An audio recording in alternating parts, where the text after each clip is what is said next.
Hello everyone, welcome in our YouTube channel physio विज्ञान। और आज का हमारा टॉपिक है basic differences between the strain and sprain, कि क्या स्ट्रेन में डिफरेंस होता है और स्प्रेन में। तो स्ट्रेन जो होता है वो हमारे कहाँ पे होता है, मसल्स में होता है, और जो स्प्रेन होता है वो हमारे लिगामेंट्स में होता है। काम होता है कि जॉइंट का मूवमेंट कराना, और लिगामेंट्स का काम होता है जॉइंट को क्या करके रखना, स्टेबल करके रखना, प्रोटेक्ट करके रखना। तो सबसे पहले हम देखेंगे कि डिफिनेशन, दोनों की डिफिनेशन क्या है। तो स्ट्रेन क्या है, ओवर स्ट्रेचिंग और टीयरिंग ऑफ मसल और टेंडन। मतलब कि अगर मसल आपकी ओवर स्ट्रेच हो रही है या आपके मसल का टेंडन ओवर स्ट्रेच हो रहा है, तो वहां पे क्या हो सकता है, आपको स्ट्रेन हो सकता है। और लिगामेंट्स में क्या है, जब लिगामेंट की ओवर स्ट्रेचिंग या ओवर लोडिंग हो और उसके कारण क्या हो, आपका लिगामेंट टीयर हो, तो उसे हम लिगामेंट क्या कहते हैं, स्प्रेन कहते हैं, जो कि लिगामेंट में होता है। दूसरा क्या है point, usually result from eccentric loading and over contraction. जो मसल्स में ज्यादातर हमें देखने को मिलता है टीयर, वो जब आप स्ट्रेच्ड पोजीशन में रहते हो या इसेंट्रिक जिसे कहते हैं हम इसेंट्रिक मोशन में रहते हैं, वहां पे हमें मसल का टीयर ज्यादा देखने को मिलता है। फॉर एग्जाम्पल, इसेंट्रिक कॉन्ट्रेक्शन का मतलब होता है कि जैसे आपने अपने हाथ में डंबल, एल्बो का एग्जांपल लेते हैं, बाइसेप्स मसल का, आपने अपने हैंड में डंबल लिया है, आप क्या कर रहे हो, ये एक्सटेंशन ऑफ द एल्बो कर रहे हो। तो अगर ओवरलोड है आपका, अगर आपने ज्यादा लोड लिया है, डंबल ज्यादा लोड का है, और उसको क्या कर रहे हो, एक्सटेंड कर रहे हो, तो चांसेस है कि आपके मसल में क्या हो जाए, मसल में इंजरी हो, जिसे कि हम क्या कहते हैं, स्ट्रेन। ठीक है। और दूसरे क्या है, over contraction. Repetitive use of muscles के कारण भी जब कॉन्ट्रेक्शन ज्यादा होता है तो भी हमारे मसल्स में क्या हो सकती है, इंजरी हो सकती है। अब इसका एग्जाम्पल क्या है, ज्यादातर हमें कैसे देखने को मिलता है, जैसे जो लोग रनिंग करते हैं, फुटबॉल हो गया, क्रिकेट हो गया, उसमें हमें हैमस्ट्रिंग स्ट्रेन ज्यादा देखने को मिलता है। वहां पे क्या रहती है, हैमस्ट्रिंग हमारी इसेंट्रिक पोजीशन में जाती है। बार बार इसेंट्रिक पोजीशन में जाने के कारण क्या होता है, उसके कुछ फाइबर्स ब्रेक हो जाते हैं। तो एक एग्जाम्पल इसका ये भी है कि इसेंट्रिक लोडिंग में कैसे वो क्या होती है, मसल की इंजरी होती है, जिसे हम स्ट्रेन कहते हैं। अब स्प्रेन में क्या होता है, occur due to external force. External force के लगने के कारण या ओवर स्ट्रेच्ड, जब जॉइंट आपका ओवर स्ट्रेच हो जाता है तो वहां पे भी आपको क्या देखने को मिलता है, स्प्रेन देखने को मिलता है। अब जब स्प्रेन होगा तो आपके जॉइंट का जो अलाइनमेंट है वो डिस्टर्ब हो जाएगा, और जो आपके जॉइंट्स है वो थोड़ा सा क्या हो जाएंगे, डिस्प्लेस्ड हो जाते हैं, मोस्टली डिस्प्लेस हो जाते हैं। बट हाँ, वहां पे स्वेलिंग, ब्रूजिंग, ये सब भी देखने को हमें वहां पे मिलती है। तीसरा भाई हम बात करते हैं सिम्टम्स की। क्या हमें सिम्टम्स, डिफरेंस है दोनों के सिम्टम्स में जो देखने को मिलता है स्ट्रेन और स्प्रेन में।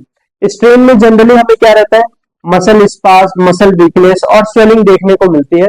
और वहीं पे देखिए तो स्प्रेन में क्या होता है, मोस्टली ब्रूजिंग करता है, जॉइंट जो आपका हो जाता है वो ब्रूज हो जाता है, वहां पे क्लॉट्स फॉर्मेशन हो जाता है, और रेडी पैचेस आपको जॉइंट्स में देखने को मिलता है। ठीक है। वहां पे भी स्वेलिंग होती है, मोस्टली वहां पे जॉइंट गिविंग ऑफ होता है, मतलब कि आपका जॉइंट जो है वो अलाइन नहीं रहता है, वो प्रोटेक्टेड नहीं रहता है, स्टेबलाइज नहीं रहता है, क्योंकि लिगामेंट का ही काम होता है उसको क्या करके रखना, स्टेबलाइज। और अगर लिगामेंट में टीयर होता है तो जॉइंट क्या होने लगता है, डिस्प्लेस होने लगता है, इंस्टेबिलिटी बढ़ जाती है उसकी। उसके बाद हम देखेंगे कि कॉमन लोकेशंस क्या है। स्ट्रेन जनरली हमको कहाँ देखने को मिलता है, लोअर बैक में देखने को मिलता है, हैमस्ट्रिंग में देखने को मिलता है, रोटेटर कफ इंजरीज में, शोल्डर में ज्यादा कॉमन होता है। वहीं स्प्रेन की अगर बात करें तो आपको सबसे ज्यादा एंकल में देखने को मिलता है, जो आपका एंटेरोटिबियोफिबुलर लिगामेंट है वहां पे देखने को मिलता है। नी में आपका एसीएल, पीसीएल बहुत कॉमन होता है, और रिस्ट में देखने को मिलता है।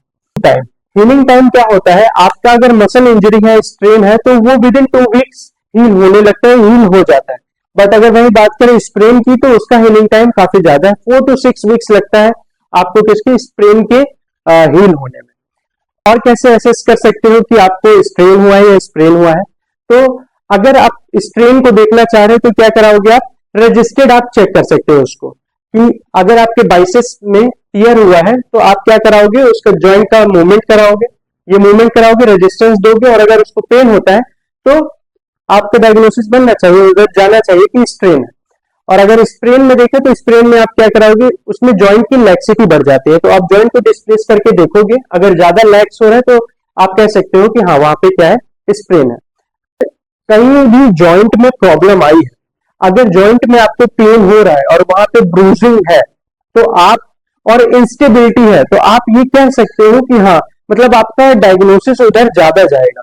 आप उसको प्रोविजनल डायग्नोसिस कर सकते हो कि हाँ उसको स्प्रेन हुआ है, बट फिर भी उसके लिए आप क्या करते हो, स्पेशल टेस्ट यूज करते हो और जो आपकी डायग्नोसिस है उसको क्लियर करते हो, है ना। तो ये हमारा स्प्रेन में कॉमन है, हमको जॉइंट में देखने को मिलेगा। बट जो आपका स्ट्रेन है वो आपको जनरली कहाँ देखने को मिलता है, कहीं भी देखने को मिल सकता है, टेंडन में भी हो सकता है, मसल बेली में भी हो सकता है। तो ये बेसिक डिफरेंसेस हैं स्ट्रेन और स्प्रेन के।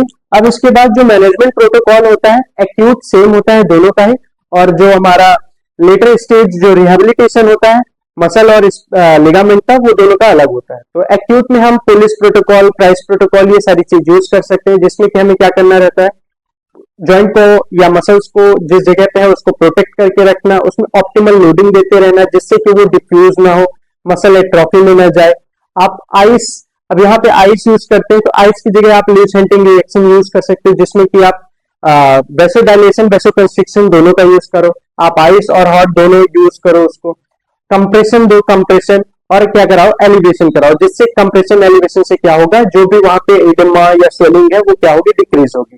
तो ये बेसिक एक्यूट प्रोटोकॉल है जो कि हम दोनों में सेम यूज कर सकते हैं। बट अगर हम क्रोनिकली देखें तो क्रोनिक जब आप रिहेबिलिटेशन फेज में जाओगे तो वो दोनों का ही अलग हो जाएगा।